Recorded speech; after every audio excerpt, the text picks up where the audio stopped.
Thank you so much, Professor Jay Barney, for being here in this brief discussion about business strategy and organizational culture. I'm very honored to have you here because I have read your papers and your books, and it is a very, very interesting discussion to have you here today. Glad to be here. Okay, and I have prepared a couple of questions, so let's jump into it.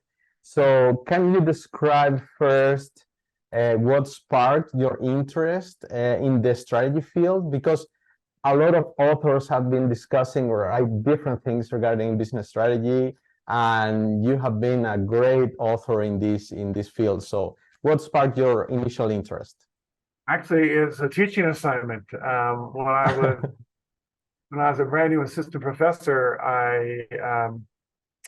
there was a need for someone to teach the core strategy course where I was a professor at UCLA, and I was asked to do so. I had never taken a strategy course at my PhD institution at Yale. There was a strategy course for the master's students, the MBA students, but it wasn't really academically oriented. So I basically had to sort of make up the course as I went along.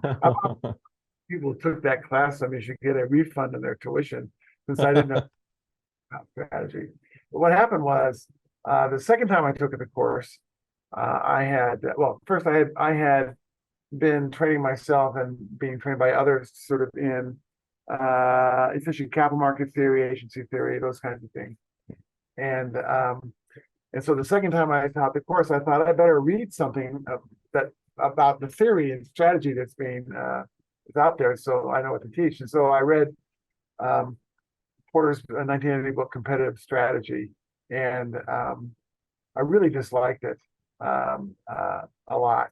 And the reason I disliked it was I sort of found out later on was that my sort of Chicago School of Economics, efficient capital markets, efficient markets sort of theories were in a direct opposition to the structure, conduct, and performance theory that was underlying the Porter framework. And so I really did not like the framework. And so I actually got intrigued as a scholar in the study of strategy because I wanted to try to develop an alternative explanation of superior firm performance that did not rely on market power, monopoly power in the way that the Porter framework did. So that's how, as a scholar, how I got interested.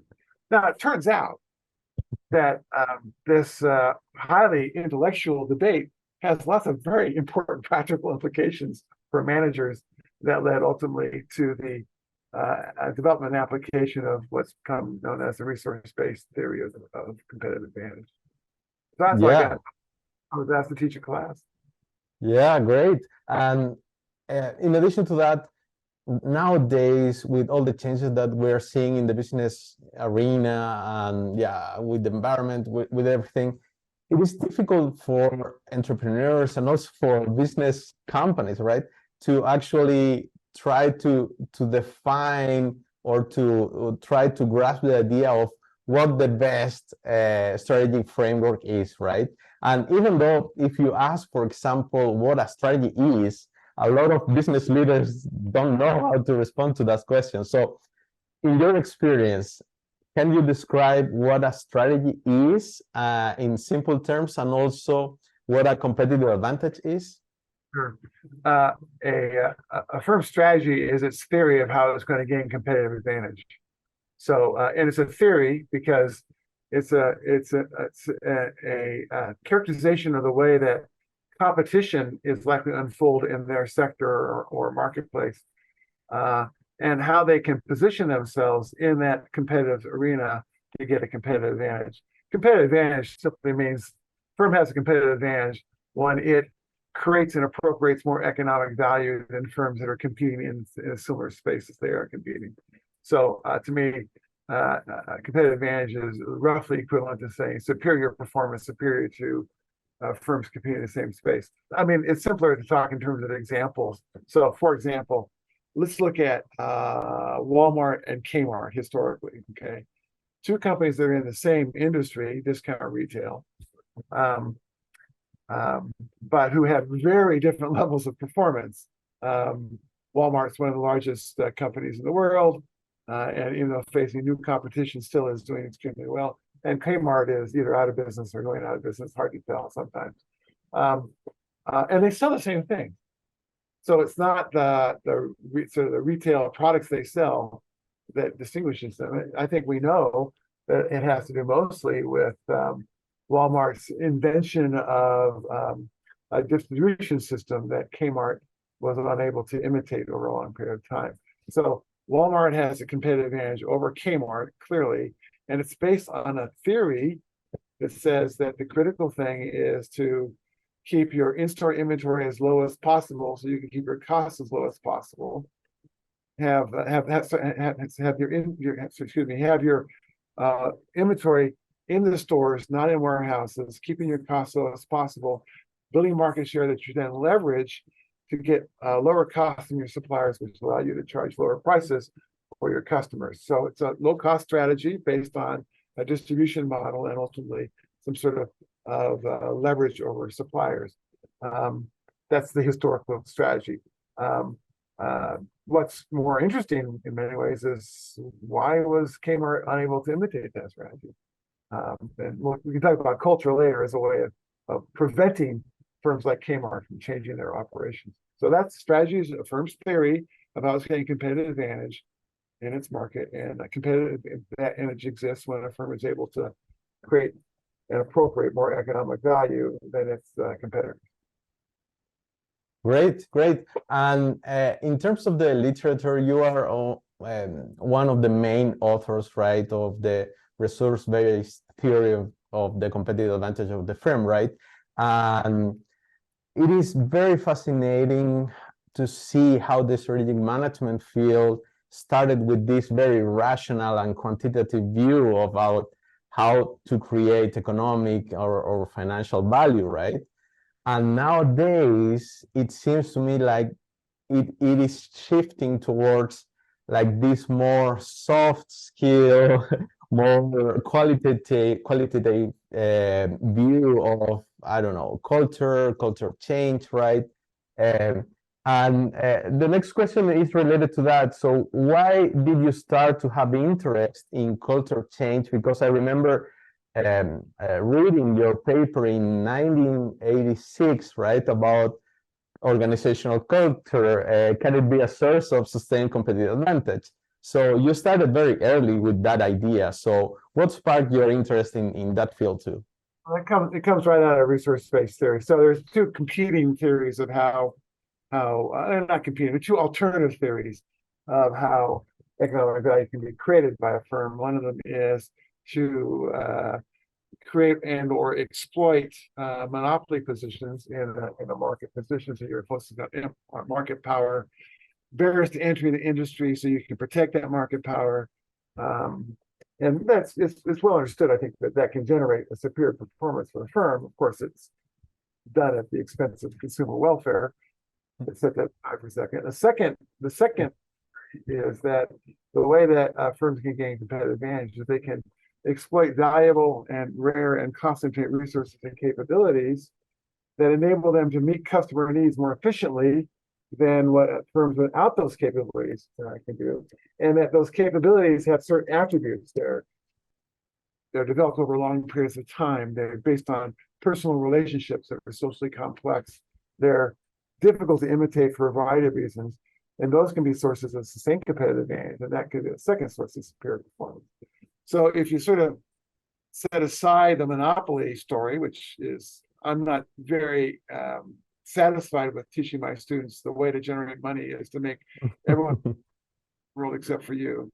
But if you sort of take the alternative view, resource-based theory, you say, okay, what kinds of resources and capabilities are likely to be costly, to create economic value and costly for other people to imitate? And the answer is often this softer stuff: relationships, culture, trust, and those kinds of resources and capability. I have said in the past two things, that if you take the economics of sustained competitive advantage seriously, what you discover is the psychology and sociology of firms.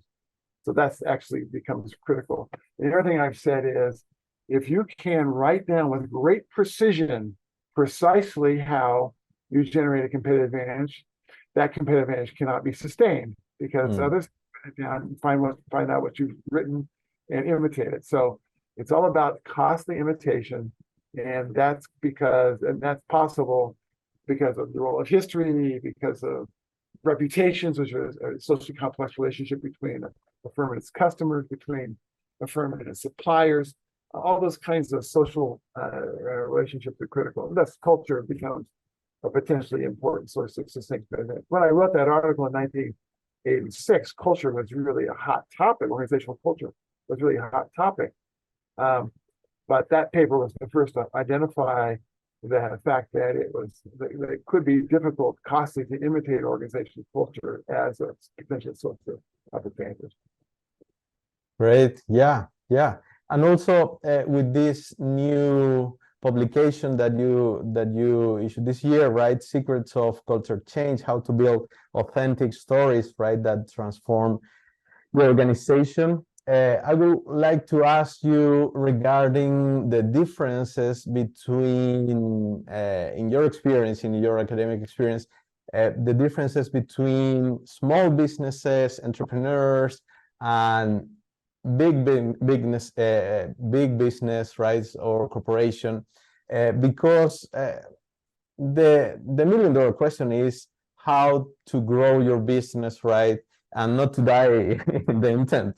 And I remember watching a video of you talking about a PhD student that you had that started to discuss the differences between the leaders within these two types of organizations, and also the cognitive biases that the leaders had, and the comparison with that. So can you expand a little bit more about this particular idea? Well, your question covers a lot of ground. So let me sort of, first of all, let's start with the cognitive bias stuff, because I wrote a paper with Little Business. It was his dissertation, and what we did is we compared two samples that are matched samples, managers and general managers in large organizations. By general managers, they had multiple functions reporting to them, and then a group of entrepreneurs in industries that were, it was not just the next a dry cleaning store, but it was actually innovative technology. And the question we asked was, to what extent do these two groups of individuals manifest certain cognitive biases? And the two cognitive biases they examined, one was called the representativeness bias, which is the willingness to generalize in small samples. And the second is the overconfidence bias, which is how confident are you in your ability to generalize in small samples. And very careful measurement on and on. Will did a great job in his dissertation, which was an award-winning dissertation, by the way, comparing the two samples. And what we found is that, first of all, everyone's cognitively biased, which is the general conclusion from the cognitive psychology literature. Along these two dimensions, everyone's biased. But our entrepreneurs were like 3 standard deviations more biased than our managers in large organizations. Why is that the case?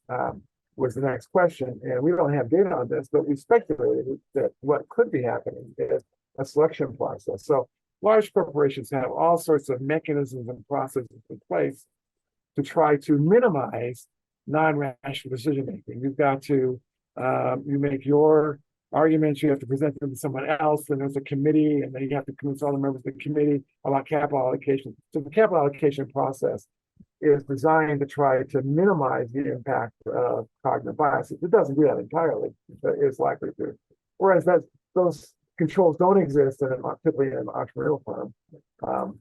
More than that, in an established company, you can collect data, you can analyze the data, you can get some sense about the future and make more informed judgments about choices you're making. For an entrepreneurial setting, you don't know. And if you wait until all the data are in, it's too late. And so in some sense, in entrepreneurial settings, thus, not only is is it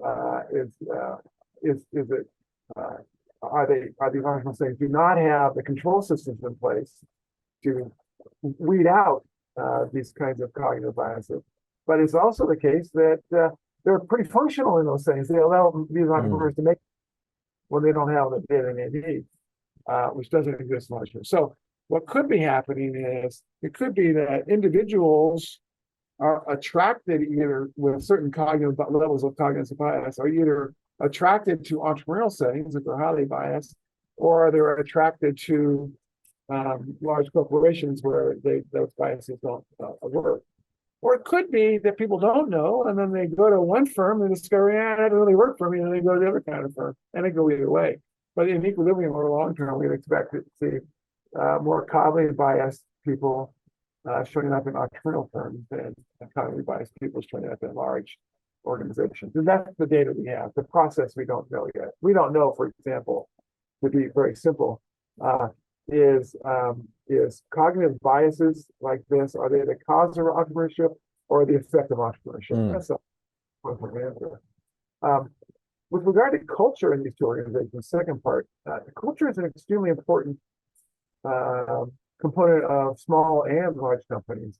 In the book that you mentioned, The Secret of Culture Change, we have examples of building, creating, and changing a culture in entrepreneurial firms, and we have some in very, very large companies. We have some companies with well over 100,000 employees who went through a culture change process, and we have some that had just a handful. What's interesting is that culture change in the two settings is remarkably similar. It faces the same set of challenges. That is, culture is this intangible asset that's very difficult for people to get their hands on. It's not like a factory where you can see it, and touch it and kick it. It's sort of in people's minds. It's the values, norms, and expectations of behavior in an organization. And that makes it very difficult to change. And what we did is we studied how cultures in organizations are and have actually been changed. We interviewed 60 business leaders that did this and found that this story building process that's described in the book can be really helpful. Some people have noted there's a conflict between, actually not very many people, but I have noted, and others too, there's a set of a conflict between the notion that organizational culture can be changed and the fact that organizational culture can be a source of sustained competitive advantage. Because if you can change your organizational culture at low cost, then a firm that has an advantage because of its culture would not be able to sustain that advantage. So someone else would be able to change their culture to be like it. However, what our research shows is that while culture change is possible, it's certainly not easy. It requires a very specialized set of skills that we think business leaders can learn and get better at, but how many choose to do so is a different question. So the other side of culture change is that there's really two secrets to culture change. The first is that in order to change culture, you need to build stories. And again, we can talk about that more and explain what that means. But the second surprising secret of culture change is that once you change an organization's culture, there a whole range of business opportunities then unfolds to you that you didn't know existed previously, that didn't exist, possibly realized in the formal culture. So the outcome of culture change is competitive advantage, or the opportunity to take competitive advantage by exploring strategies that you were unable to explore before culture change.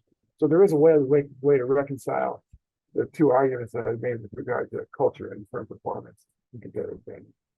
Not that anyone cares.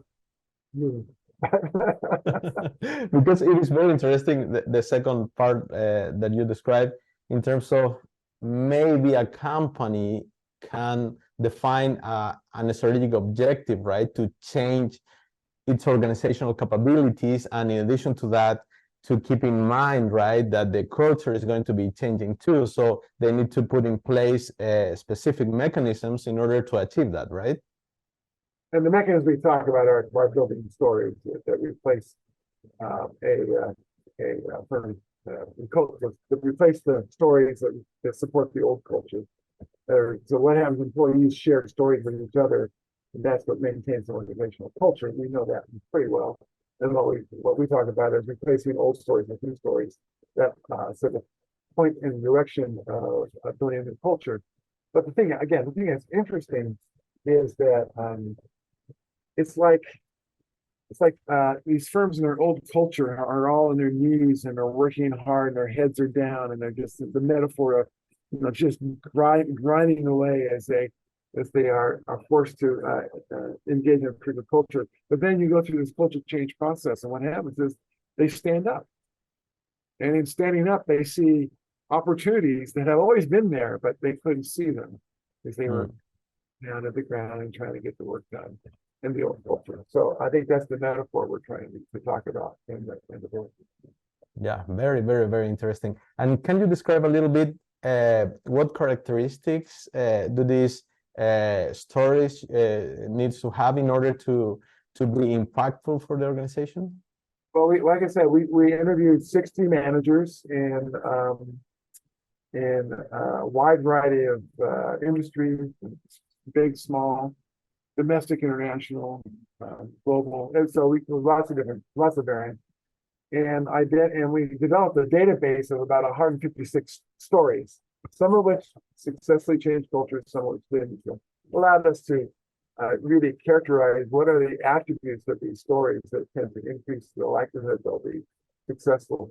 And there are 6 attributes. The first is they have to be authentic to the business leader that is building them. If you want a culture that is risk-taking and you are risk-averse as a business leader, it's not going to work. If you want a culture that's transparent, but you are not transparent as a business leader, it's not going to work. Your employees smell like your hypocrisy from miles away, and they just don't believe you. They just know that when push comes to shove and things get hard, you're not going to be committed to this new culture because it's inconsistent with who you are. So no is authenticity. The second is the stories you build have to start a business leader. They have, and others as well, but the business leader has to engage in activities that have the effect of creating a story that's then shared by employees.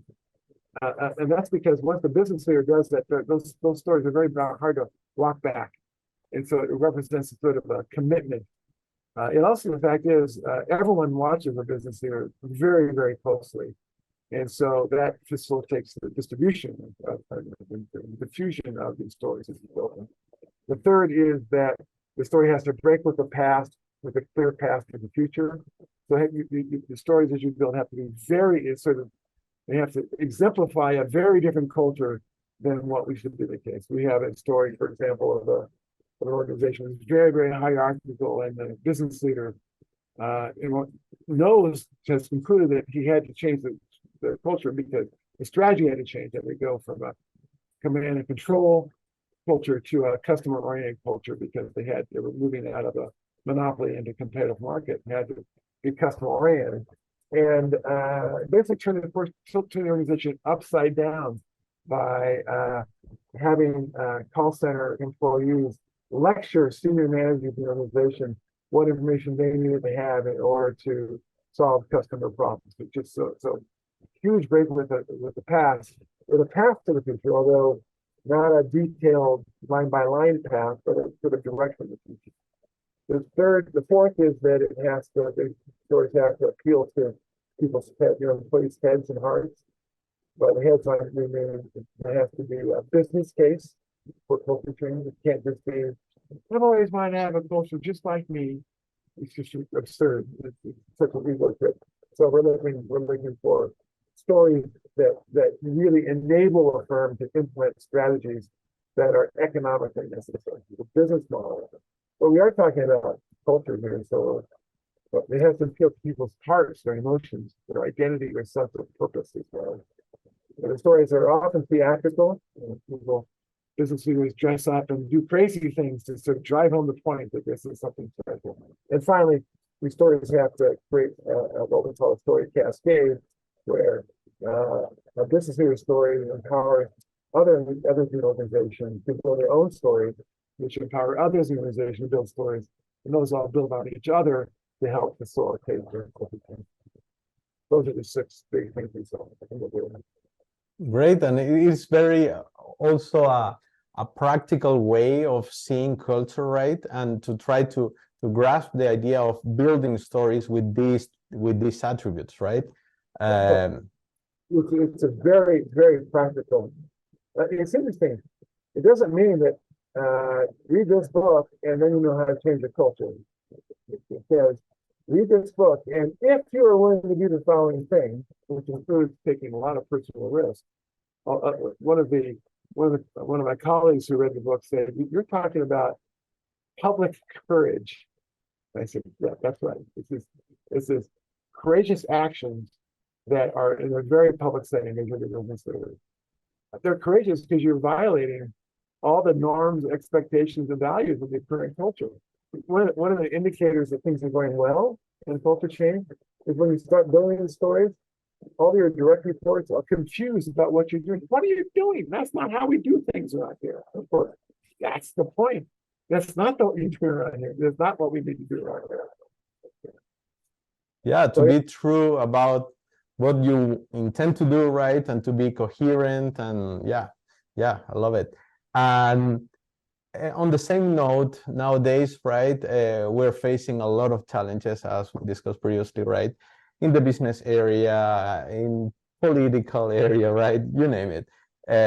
So in your experience, what are the changes that you have seen in terms of the main challenges that businesses are facing throughout the 80s, 90s, and nowadays, right? And how this idea of culture change and strategic management, this merge of these two topics can help current businesses? Well, I think I don't want to go 70s, 80s, and 90s. I don't remember it. It's so long now. But I would say there's no doubt that the biggest economic shock for our country in the last, for the world economy in the last 3 or 4 years was COVID. And COVID, because people started working at home, and there was the Great Resignation, and there's all sorts of, we're still sort of recovering from all of that, and it has left many organizational cultures in tatters. It's not my language. I was at a meeting recently with a group of CEOs, and I asked them what culture changes challenges they're facing, and they looked at me and said, "We don't have a culture. It's what we had, that sense of cohesion and common values and purpose that united us is gone." And we say the simple thing was bring people back to work. Well, they now have a new set of expectations, and the question is, how do you really have to build a new culture? That is what I hear more than anything. Partly so I talk about culture, I understand that, but certainly that is an extremely important issue that secured my opinion. Yeah, it has been a great challenge. And well, we're almost finalizing. So last question, after all this discussion, right? And all the important contributions that you have made to the strategic management nowadays, to also to the organizational culture concept, right? What kind of legacy do you want to have in businesses, in your students, in the business community as a whole, in order to influence, right, future businesses and future entrepreneurs? Well, another really big question. I do work with, have worked over the years with a large number of companies, and I think in some cases we've been able to really transform the company from say a single product company to a firm that is a platform for aggressive growth, and that's been exciting to watch. And in other circumstances, I've worked with companies that are already quite complex and help them simplify how they manage themselves. We implemented a multi-divisional structure and strategy. But the thing that all those different activities have in common is that I suspect if I was to choose one focus, it would be that is the importance of human relations underlying competitive advantage. I have a friend who was CEO of a large company that operated in the retail space. They had a lot of service, high service kind of touch space, and his simple observation is that if your employees aren't happy, then the customers they serve are not going to be happy. And I mean, it's kind of a simple idea, and yet it's profound. If employees don't respect each other, don't trust each other, are not willing to work together to address customer needs, if a firm's relationship with its customers is one of distrust and suspicion, with the critical suppliers is always trying to get that last penny out of you instead of trying to figure out how to build a longer-term relationship. I'm not saying that you have to build long-term relationships with all your customers and with all your suppliers, but with critical suppliers and critical customers.